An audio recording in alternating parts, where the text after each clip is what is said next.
Triangulation. It'll happen in narcissistic romantic relationships. It'll happen with a narcissistic parent. It'll happen with a narcissistic best friend.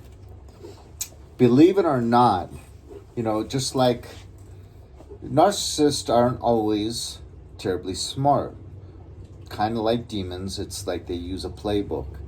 So sometimes narcissists will test you with triangulation on the first date, and it's to get the pity party going. So, for instance, they might tell you about their first love of their life, and they live together in the tropical islands of Hawaii, and they lived together for 2 years.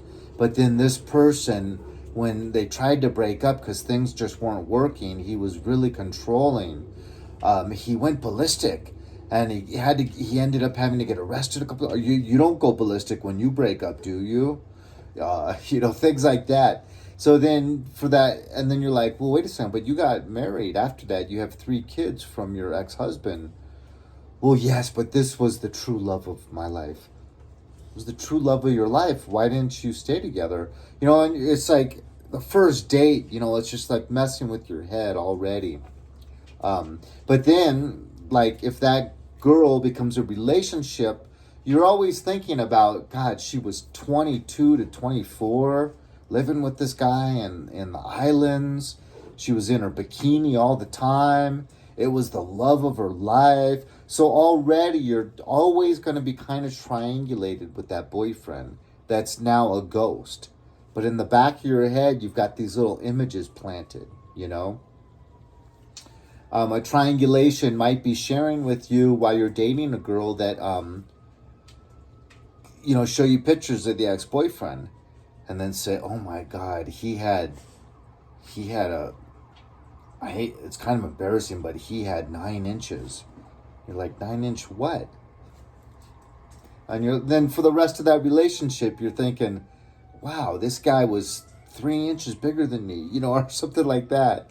They plant these little seeds that are so inappropriate. Or out at a nice restaurant, maybe you're taking her out to a nice restaurant. You've been looking forward to this for 3 or 4 weeks, and you're going to blow a wad. You can only do this maybe once every 6 weeks because you're going to spend a lot of money. She starts flirting with the waiter, like pretty obviously right in front of you. Or actually staring back at the cooks. And then all of a sudden you see all the cooks looking at your date like all excited, like they're not even doing their job. And it's because she started licking her lips as she was looking at them when you went to the bathroom or when you were cutting your steak. This kind of crazy triangulation, always trying to get you jealous. They want to feel that you're always chasing them, always pursuing them, because then they feel important, powerful. So they're always trying to get that narcissistic supply. And if you're an idiot like me, you still end up marrying the person. It's like, hello.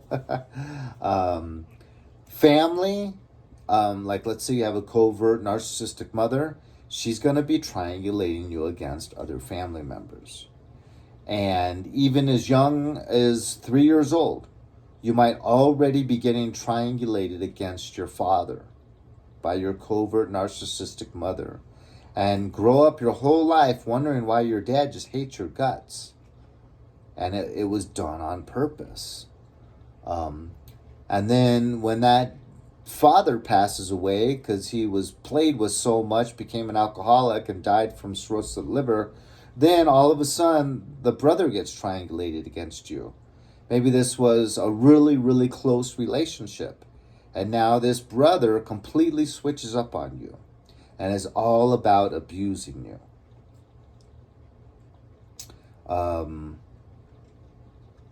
So triangulation is probably one of the worst, most painful parts of having a relationship with a narcissist. Friends, You'll go out with, they'll always seem to want to invite a third person. And then you'll go out with them and you'll see that they'll mainly, almost only interact with the other friend. So you feel just totally neglected, totally kind of shamed, because what's taking place is really kind of irritating. Sometimes a friend, you'll sit down at a restaurant together and the friend will just say, I'll be right back. And then like 10 minutes go by and the person's not back yet. And then you see them just walking around the restaurant, just trying to meet people and just trying to have fun by themselves. And you're like, this is bizarre. That's kind of a form of triangulation too, because you're being triangulated against everyone else in the whole restaurant. Anyone that's willing to have a couple-minute conversation with them, then that stranger is more important than you. The phone with someone you date, they'll like be on your phone just kind of churning away from you, and then they'll be giggling, and it might be you and that other person at a nice coffee shop, maybe Starbucks, and you've bought the person her Starbucks, and now she's like, this is like a date, and she's not with me. Yeah, she's physically with me, but she's not with me. And she's giggling and having fun communicating with someone on her phone. And then they'll kind of make it so you can see, and it's a guy.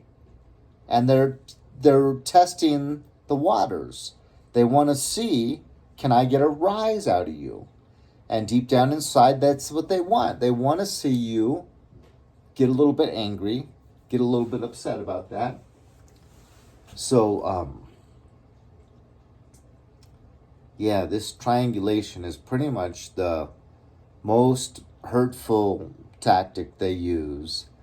And pretty much, without fail, they all use it. So I hope that you found that interesting and relative, and maybe it was a light bulb for someone out there. God bless. Leave a like or dislike, leave a comment. Share this video, and I'll talk to you later.